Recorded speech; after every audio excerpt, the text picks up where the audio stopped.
Tânia, minha amiga, a palavra é toda tua. Muito obrigado. Seja bem-vinda uma vez mais. Eu agradeço mais uma vez a oportunidade de estar aqui com vocês neste momento.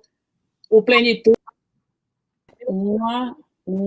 nós temos uma gratidão pelo convite que nos foi formulado para a inauguração deste centro.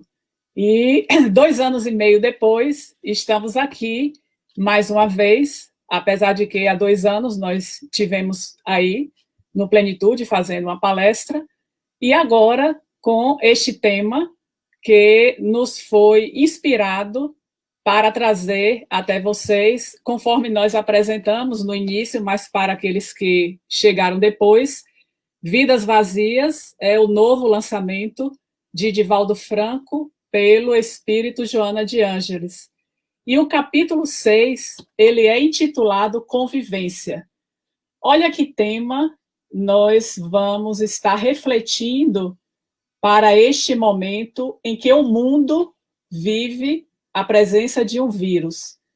Mas o primeiro parágrafo deste capítulo, Joana de Ângeles traz que a convivência social na Terra é um dos grandes desafios da criatura humana. E por que nós vamos pensar neste grande desafio? Cada um de nós carrega as suas emoções. Essas emoções que nós vivemos na atualidade e aquelas que se apresentam como um reflexo das experiências que nós já tivemos em outras existências.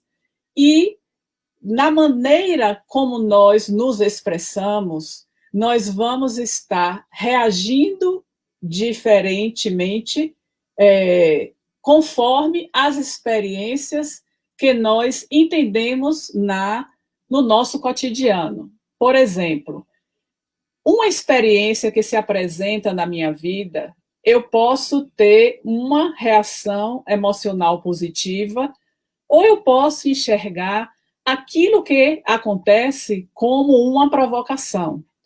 Mas na convivência, o que importa considerar é justamente as ondas mentais que nós vamos estar emitindo quando estamos diante de uma pessoa. Quando essa relação ela vai se estabelecer, seja de maneira positiva ou não, as ondas mentais que nós emitimos irão favorecer em cada um de nós uma aproximação ou um afastamento.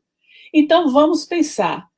De repente, nós nos deparamos com alguém que nos causa uma impressão negativa, eu não desejo estar junto daquela pessoa, é um mal-estar.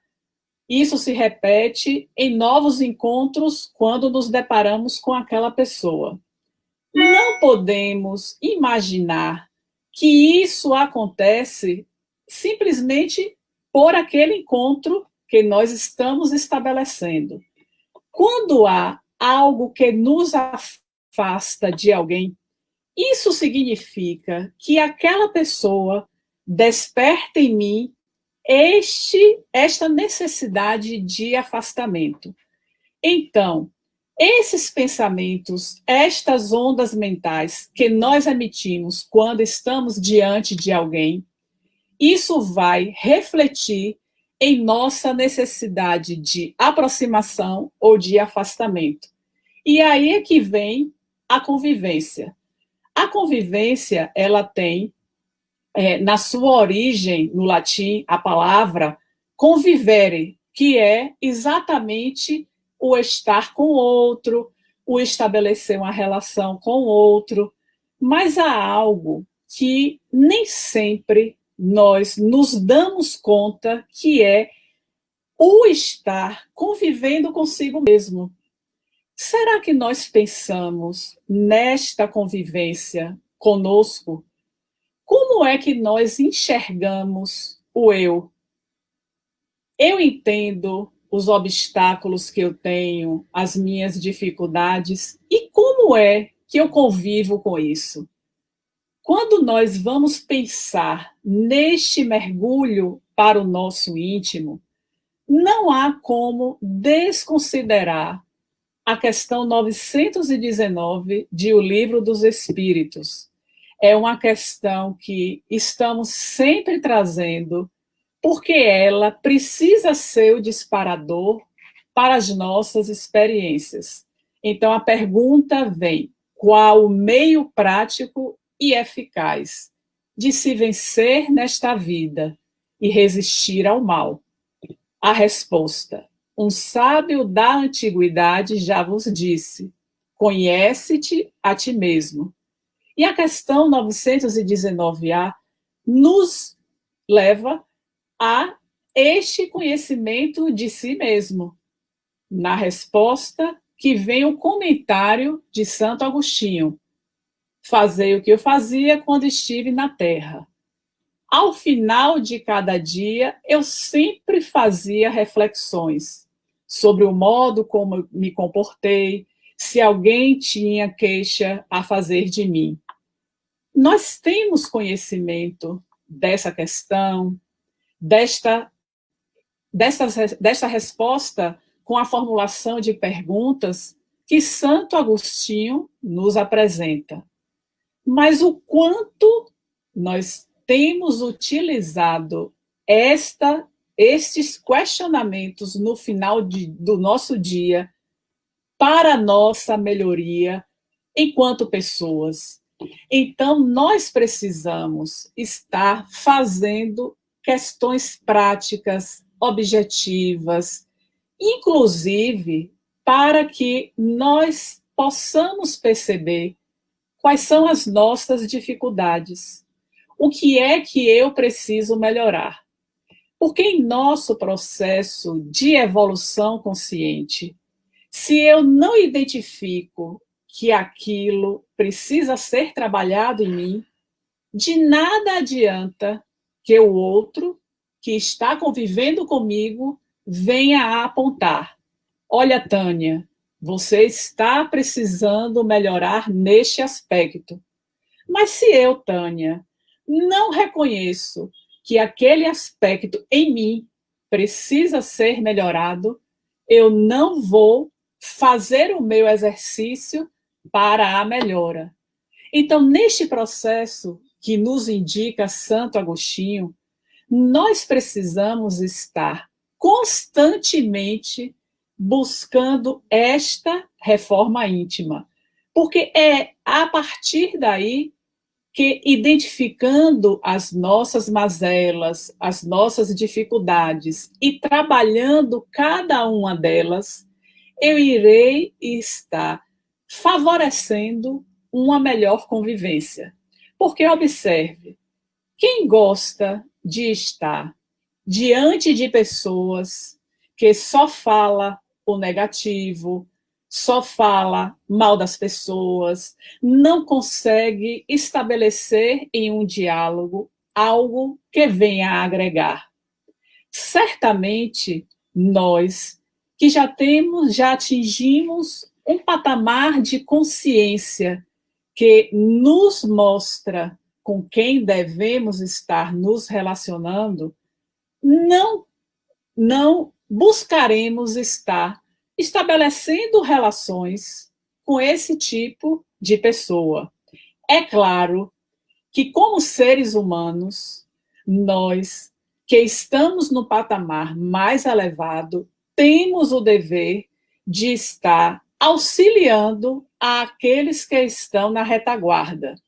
Isso não significa que a gente deva estar convivendo com pessoas que não agregam à nossa existência. Entretanto, nós temos o papel de auxiliar a estas pessoas.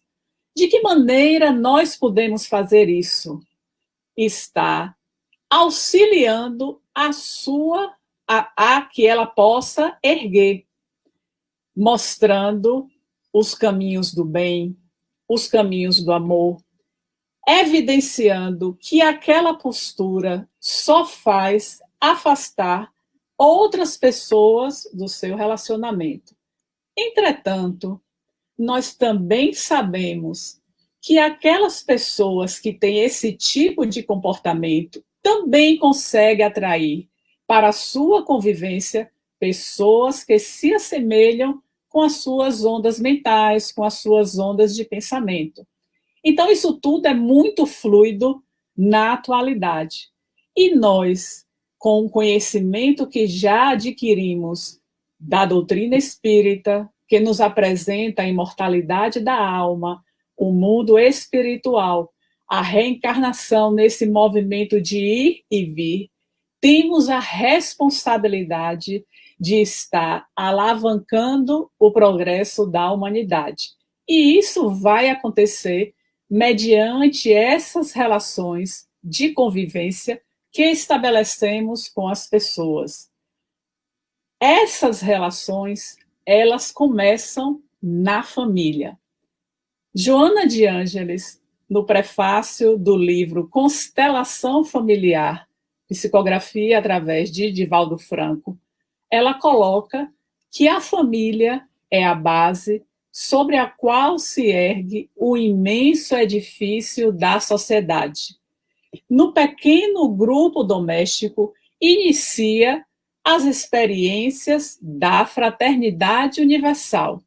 Então, o que é que nós podemos extrair desta afirmativa de Dona Joana de Ângeles? Que o lar é a primeira escola. Então, é no lar que nós também vamos encontrar os familiares difíceis, porque ali foi construído mediante um planejamento muito bem elaborado na espiritualidade. E neste planejamento, nós concordamos de fazer parte daquele núcleo. É claro que nem sempre nós estaremos reunidos com os nossos afetos. Teremos os afetos, mas também nós teremos os desafetos. E o lar nos oferece esta possibilidade de lapidação das nossas arestas. É então no lar que, através dos exemplos que nós vamos absorvendo, vamos percebendo daqueles que são os nossos genitores, que a partir daí nós vamos também, através deste modelo, buscar seguir aquele modelo. É claro que nem sempre os filhos, eles seguem o modelo dos seus pais quando se trata, por exemplo, de pais afetuosos, de uma família onde há o respeito, há a tolerância. Muito provavelmente, através destes exemplos, os filhos procurarão seguir este modelo. Mas quando pensamos que temos a nossa individualidade, que temos o nosso livre-arbítrio, e que, apesar destes bons exemplos, nós podemos fazer escolhas que vão nos levar a caminhos, muitas vezes equivocados, quando eles não são caminhos que nos apontam para a plenitude. Temos, nesta reunião da família, algo que foi planejado anteriormente e que não se dá por acaso. E aí nós lembramos de um relato da vida de Chico Xavier, que é bastante conhecido, quando ele passou a viver na casa da sua madrinha devido à morte da sua mãe. E nós sabemos que a sua madrinha, ela tinha atitudes de irritação, ela batia muito em Chico Xavier, e há relatos, inclusive, de que ela pegava o garfo e enfiava, penetrava o garfo na barriga de Chico Xavier. E ele saía chorando, ia para o quintal, mas certo dia, depois de apanhar, ele se lembrou Olhe, Chico Xavier ficou órfão aos 5 anos. Ele se lembrou que aprendeu com a sua mãe a oração e começou a rezar o Pai Nosso.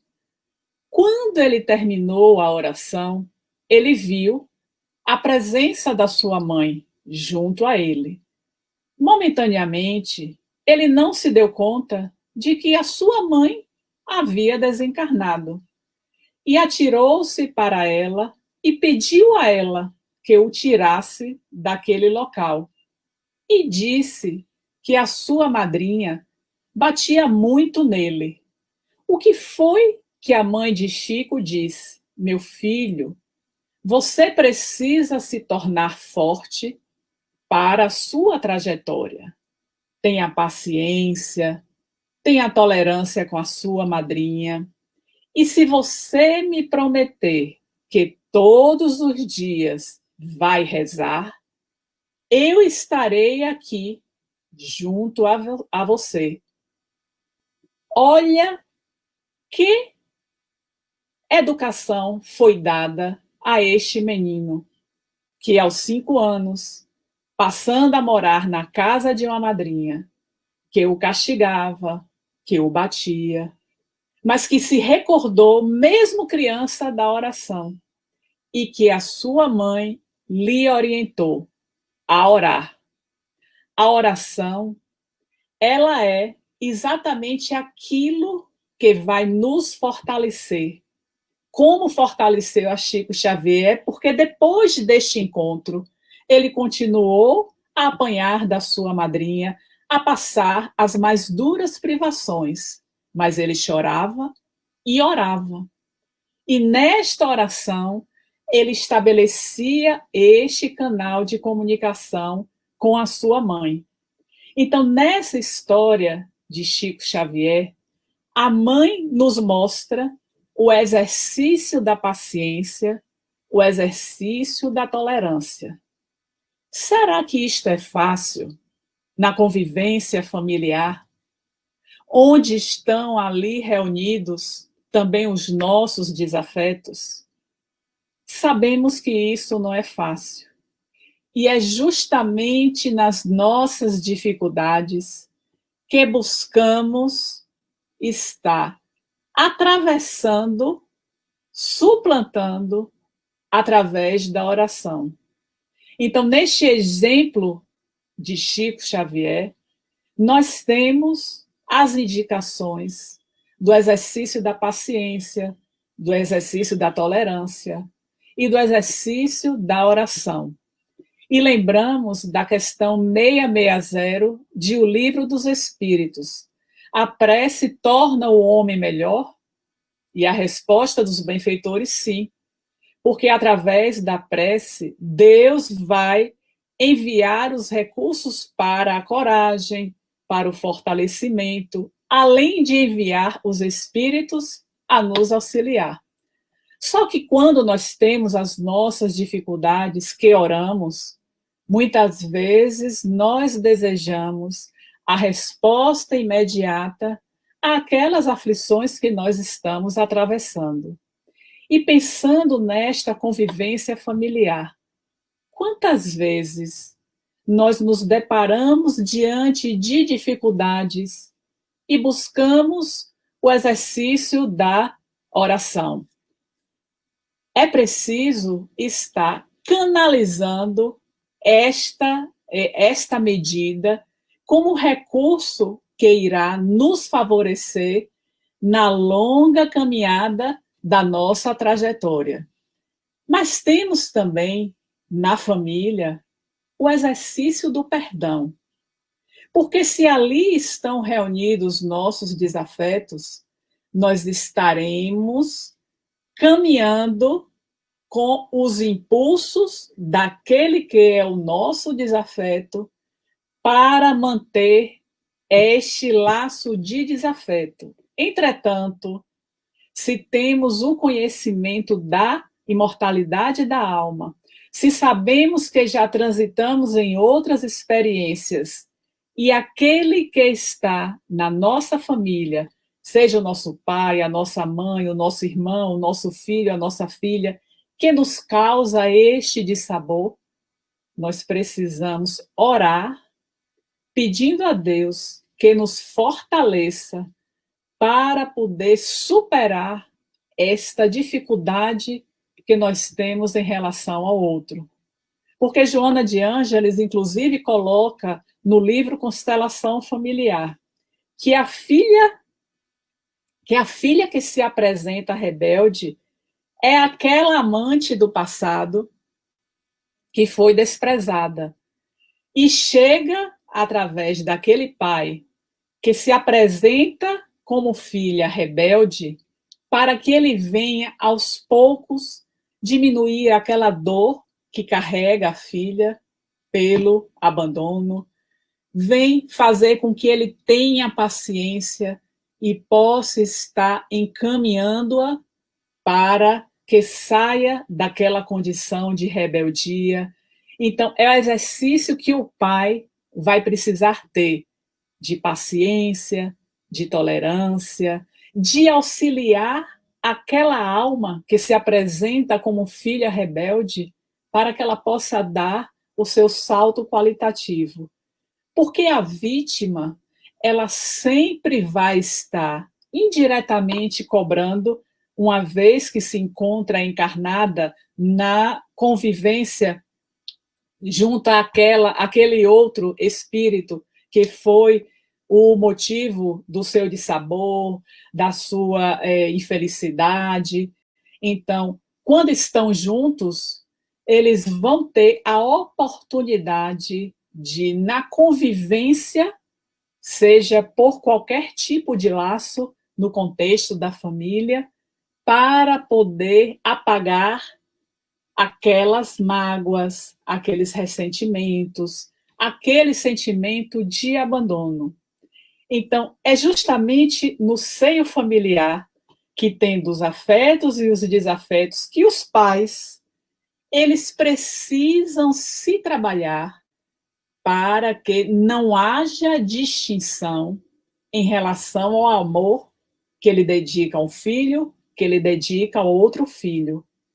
A maternidade, assim como a paternidade, ela tem que ser responsável.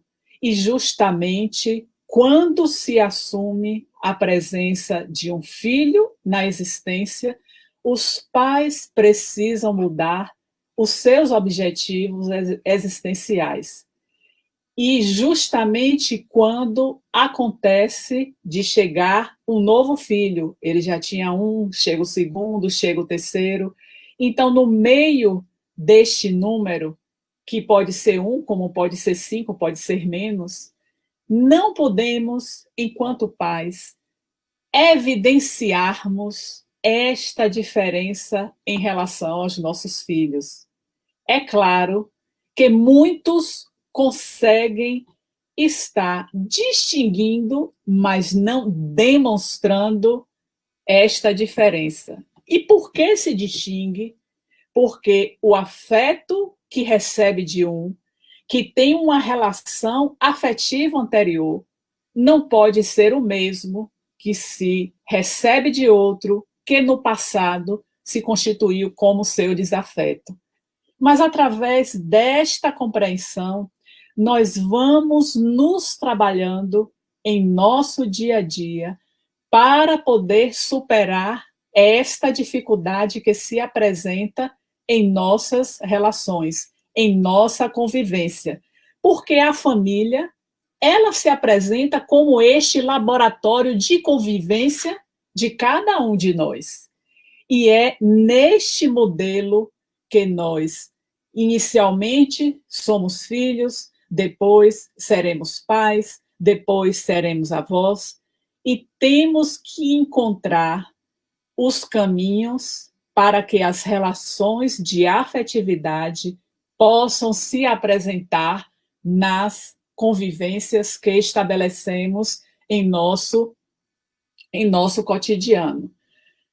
Se porventura nós iniciamos um serviço e esse serviço ele vai ser interrompido, nós teremos que voltar em uma nova experiência para poder estar retomando aquilo que foi interrompido, aquilo que nós não conseguimos estabelecer.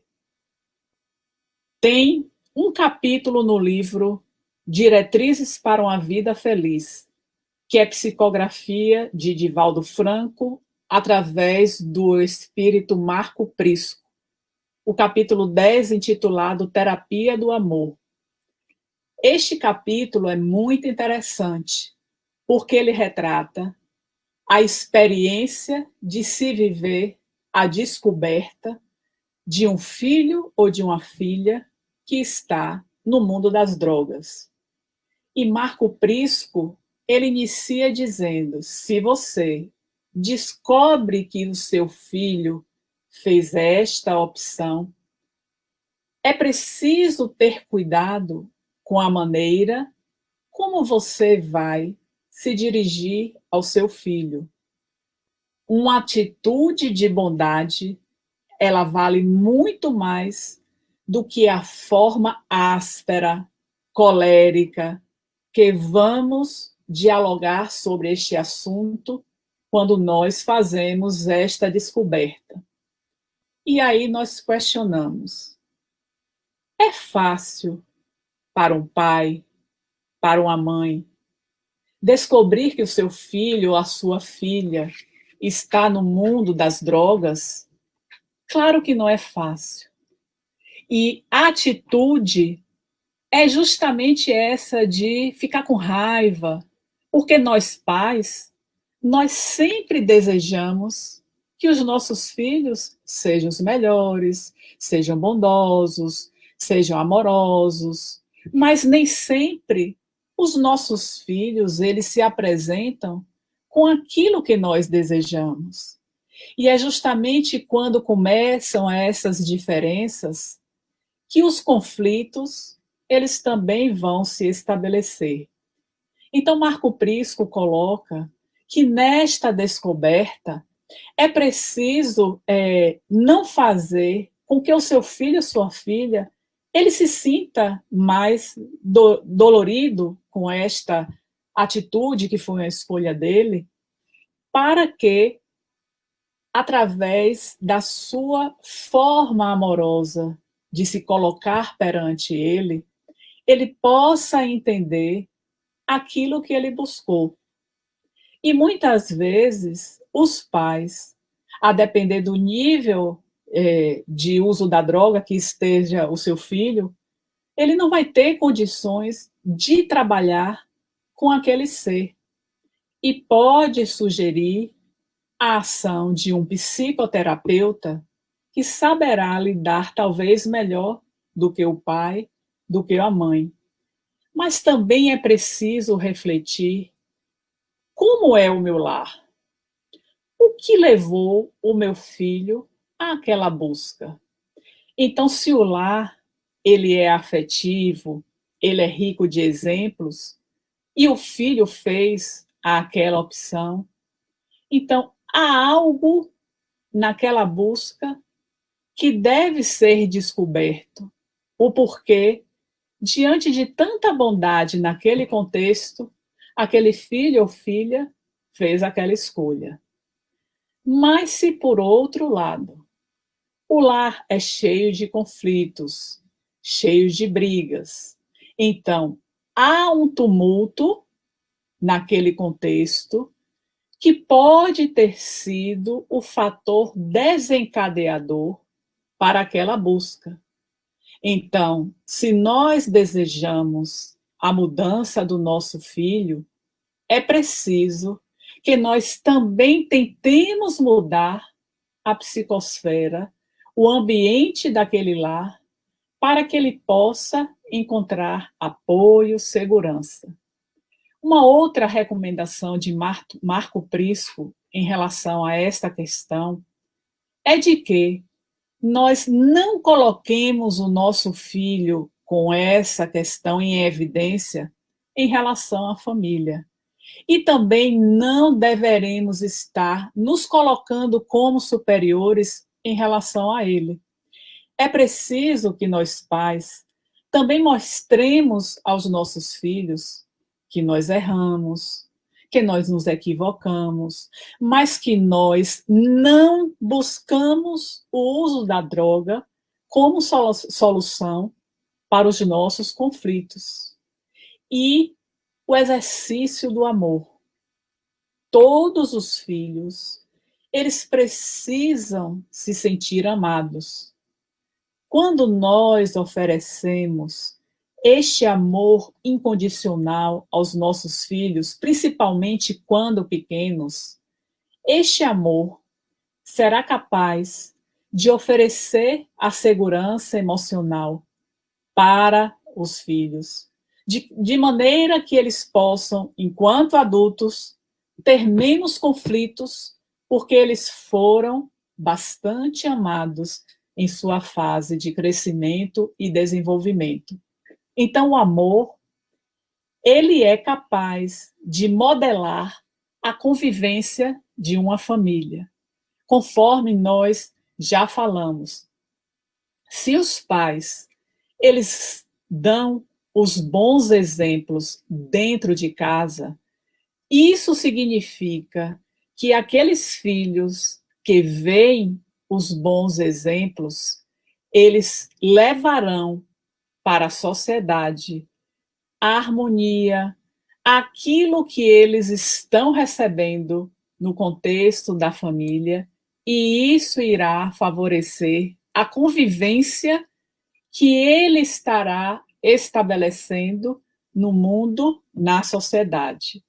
Então, todo este modelo que nós criamos em nosso lar, nós estaremos reproduzindo na sociedade. Por outro lado, não podemos deixar de considerar que em ambientes, em lares cheios de conflitos, de brigas, também pode existir ali, aquela alma encarnada que veio exatamente para mostrar o diferente, para ser o diferente. Então, este ser que está envolvido naquele ambiente, ele vai ser o capaz de disseminar naquele ambiente novas energias. Trazendo a reflexão para a leitura inicial que foi feita do filho egoísta, onde ele reclamava do seu pai algo que foi oferecido ao outro filho que resolveu sair de casa. Neste exemplo, nós podemos estar traduzindo em dois filhos diferentes, onde o pai, ao oferecer a fortuna para que aquele filho fosse seguir o filho pródigo, e depois dele gastar tudo, dele estar em condição infeliz, ele resolver voltar para casa, e à sua volta o pai oferecer a festa, que foi pelo outro se sentindo um ciumento, podemos usar assim, porque ele esteve durante todo o tempo com o pai, e o pai não ofereceu uma festa para comemorar ou ofereceu nada para ele. Então, neste exemplo, nós podemos estar traduzindo o quanto, dentro do contexto familiar, existem as divergências, existem os ciúmes. E os pais, eles precisam saber administrar os filhos diferentes que eles foram confiados por Deus. Porque quando sairmos desta experiência, nos será cobrados, enquanto pais, quais foram os encaminhamentos, quais foram os exemplos, de que forma eu eduquei o meu filho para a vida em sociedade. Então, não podemos ser aquele filho egoísta, porque o pai compreendeu que aquele filho que retornou, ele aprendeu a lição, e a partir dali, ele seria diferente. É o que Jesus, durante toda a sua trajetória, esteve sempre a nos ensinar que não poderíamos ser diferentes com as pessoas, porque aqueles que estavam doentes eram os que precisavam do mestre, e não os sãos. Assim são os nossos filhos, os nossos parentes, aqueles que se apresentam adoecidos. E quando nós falamos de adoecimento, não estamos falando da doença de ordem física. Os adoecidos são aqueles que carecem mais do nosso amparo, da nossa assistência, do nosso afeto.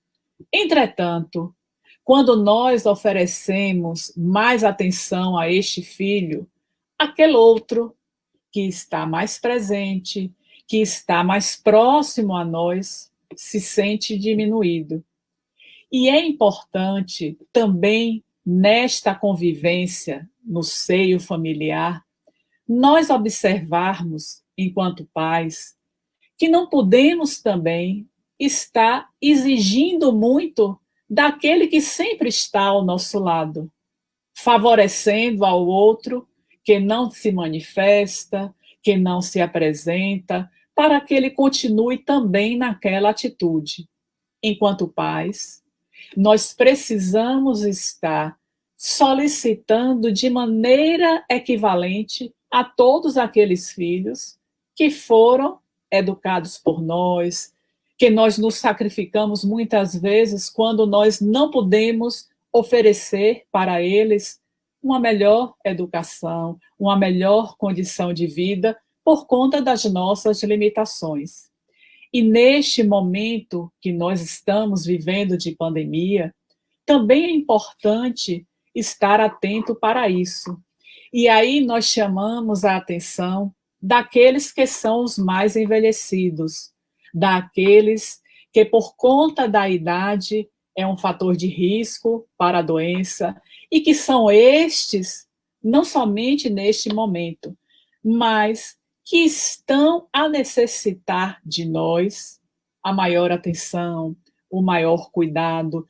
Nós precisamos nos apresentar diante da nossa família para poder oferecer a nossa presença amiga.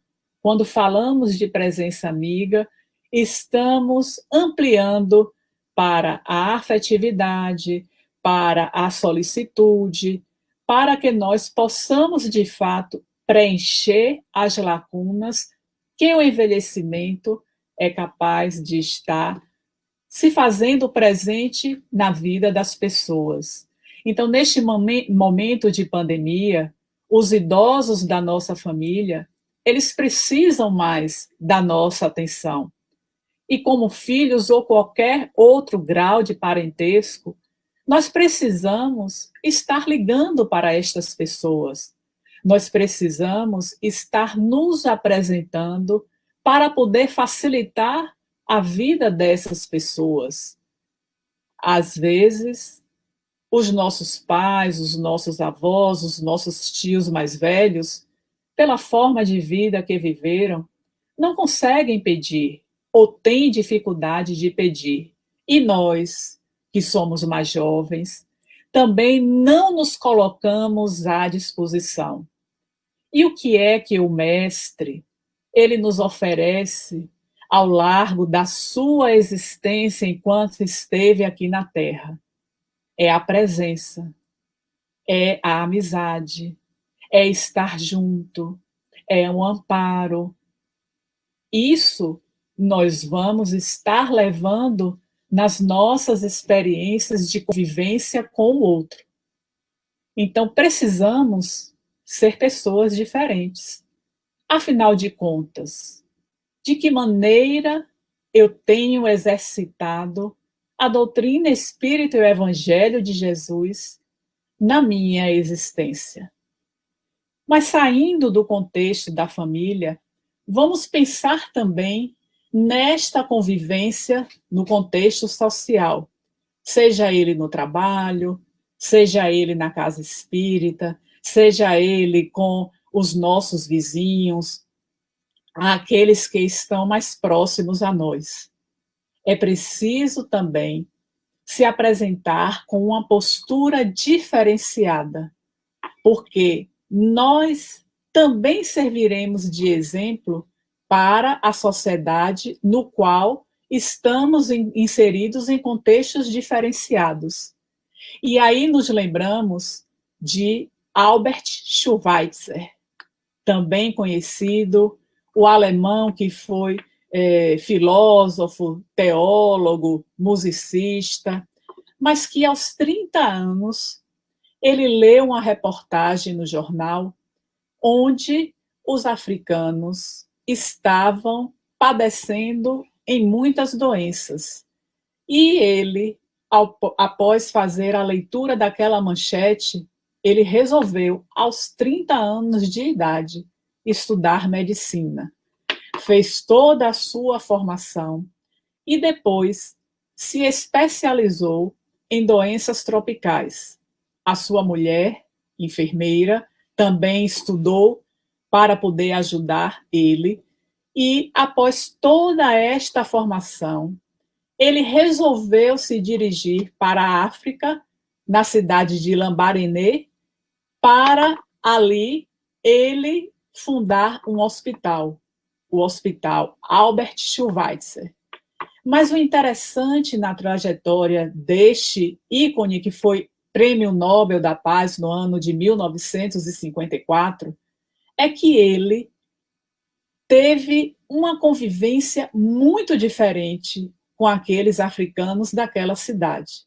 Porque até para construir o hospital, a cidade era muito quente e quanto mais alta a temperatura, mais cansado nós nos sentimos. E era exatamente o que aqueles indivíduos naquela cidade, que não estavam acostumados ao trabalho, eles tinham dificuldade, inclusive, da construção do hospital, que seria para a melhoria das condições de saúde daqueles que habitavam aquele local. Mas tem uma coisa muito interessante na construção deste hospital, que Albert Schweitzer descobriu que estava passando um formigueiro no local onde estava a construção. E ele resolveu desviar a construção do seu hospital para não interromper aquele formigueiro. Quando, em uma célebre frase dele, ele diz que aquele que não consegue amar os animais, os vegetais, não conseguirá amar o ser humano que ele é desconhecido. Então, ele teve toda uma trajetória de convivência com pessoas que não eram seus familiares, que não eram seus afetos, mas que ele era movido por um ideal. E aí nós nos questionamos: qual é o ideal que me move no meu dia a dia? Quando eu acordo, nós falamos inicialmente das reflexões ao final do dia. Mas agora nós vamos para o inverso. Quando eu acordo, qual é a minha motivação para levantar, para poder dar continuidade às minhas experiências dentro da família, no meu contexto de trabalho, na casa espírita?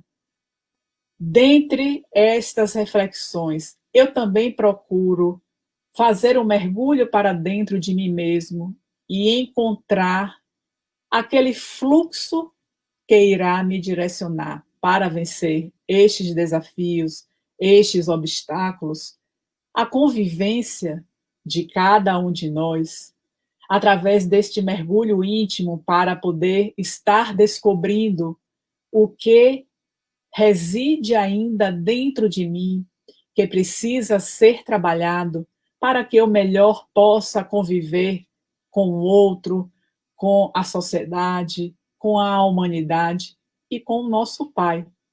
Lembrando o capítulo 11º do Evangelho segundo o Espiritismo, amar ao próximo como a si mesmo.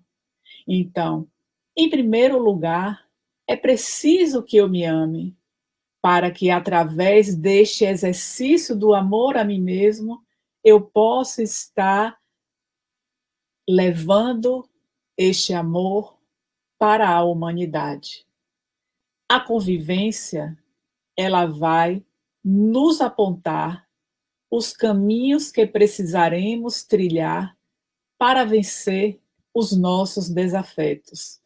Se nós não despertarmos para esta necessidade do autoconhecimento, teremos dificuldades para estar vencendo os obstáculos, os desafios que a vida nos apresenta para que possamos alcançar a plenitude. Jesus é este modelo e guia para cada um de nós.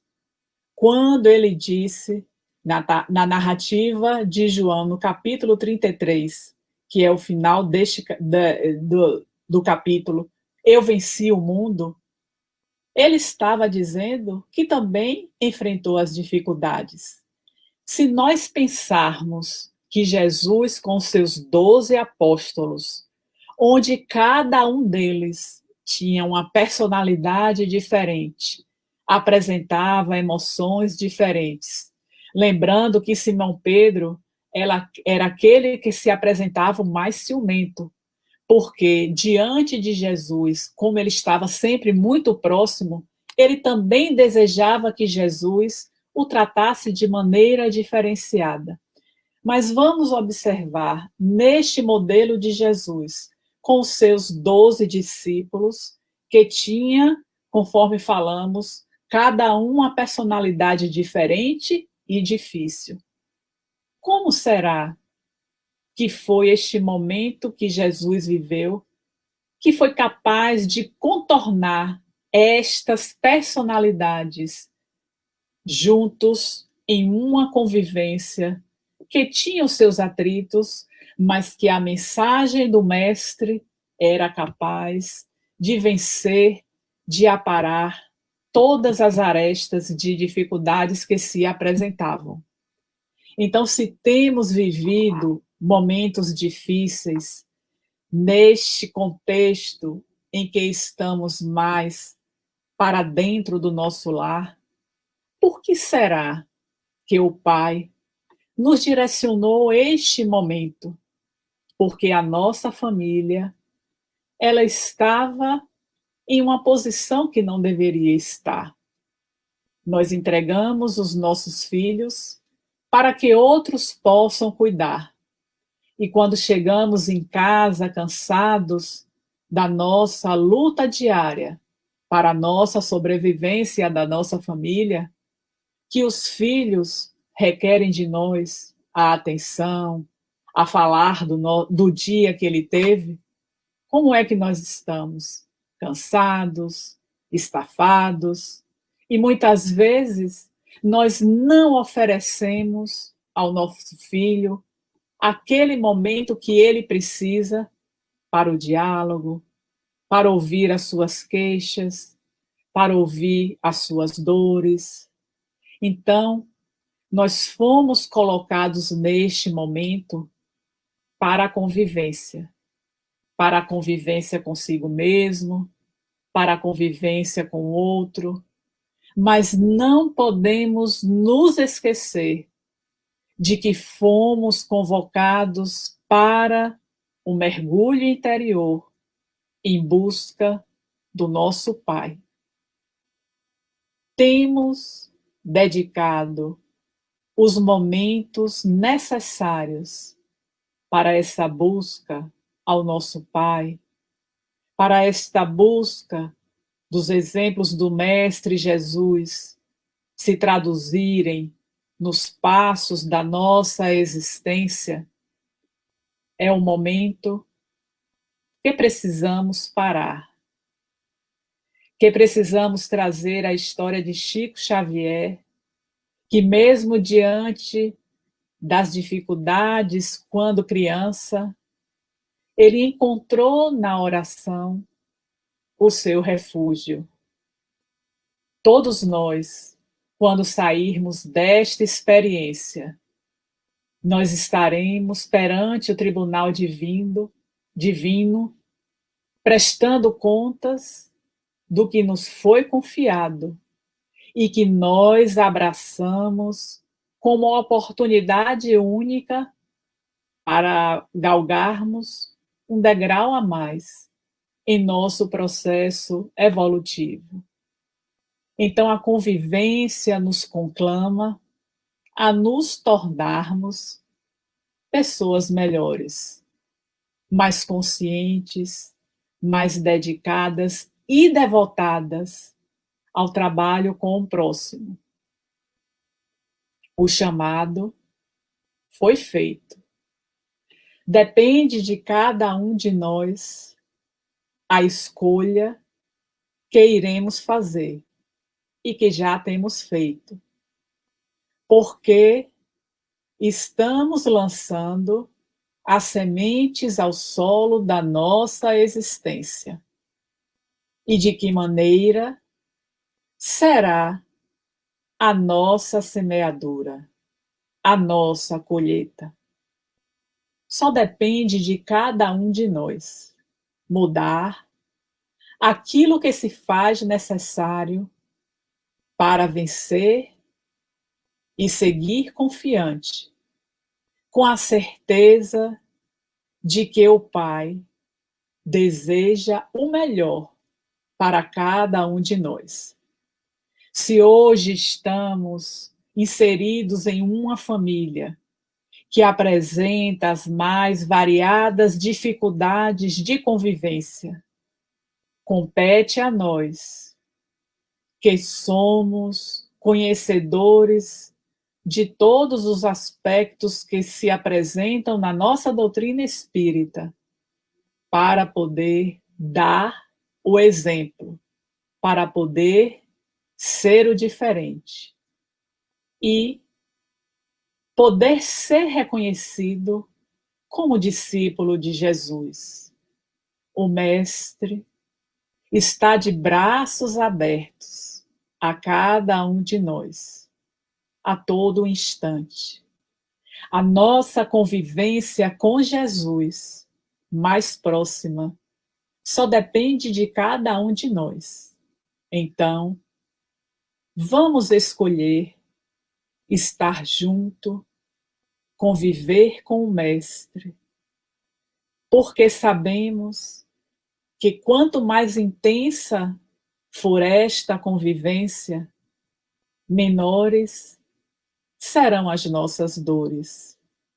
Mais fácil será vencer as pedras que se apresentam no nosso caminho. E ainda lembramos de Marco Prisco no capítulo 4 deste livro, Diretrizes para uma Vida Feliz. O capítulo é intitulado Se. Se alguém deseja lhe ofender, lhe magoar, mas você não aceita a ofensa e a mágoa, ele não vai conseguir atingir o objetivo. Então, isso vale para a nossa convivência, para os conflitos que vivenciamos, nas relações que estabelecemos. É aquele companheiro, companheira, que se apresenta de maneira mais difícil e que, com escolhas equivocadas que faz, merece de nós a paciência, a tolerância. Porque se formos nós que mais adiante venhamos a agir de maneira equivocada, nós também desejaremos receber a paciência, a tolerância, o perdão do nosso companheiro. Então, que possamos, a partir de agora, sermos mais fiéis ao Evangelho de Jesus. Que possamos pautar a nossa caminhada cada vez mais intensa, seguindo os passos de Jesus. Porque este modelo e guia nos estará dando o norte para seguirmos convivendo com todos aqueles que nesta existência foram colocados para estarmos juntos. E ao termo dela, possamos estar felizes porque atingimos a nossa meta, o nosso propósito, o nosso projeto evolutivo que foi estabelecido. Que o Mestre Jesus, ele possa nos envolver com o teu infinito amor. Muita paz para todos nós.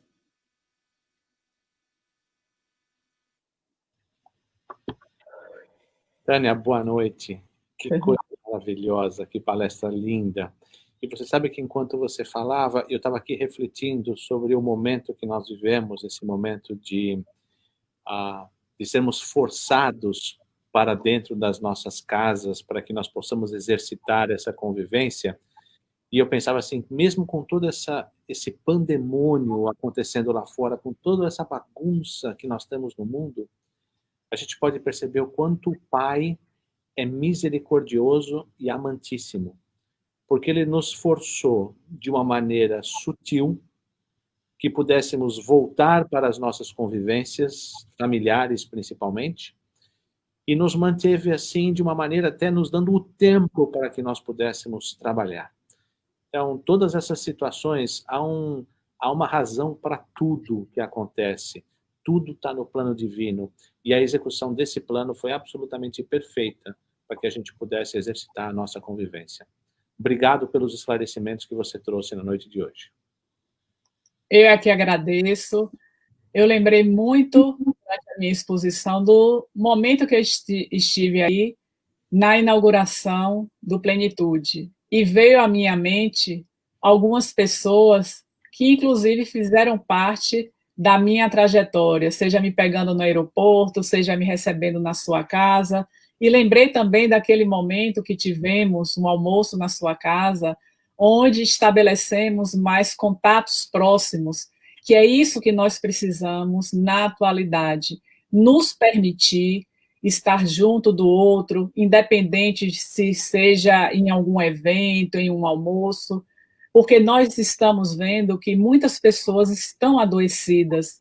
Este momento tem levado a uma série de desordens emocionais, porque o medo impera, e nada como ter um amigo que seja o que vai acolher, seja aquele que vai dizer uma palavra de conforto, é uma ligação que a gente faz, é uma videochamada. Então, tudo isso também tem nos alertado que precisamos ser um pouco diferentes com o outro. Precisamos sair mais do nosso mundo para poder atender às necessidades do outro. Foi isso que Jesus fez durante toda a sua trajetória.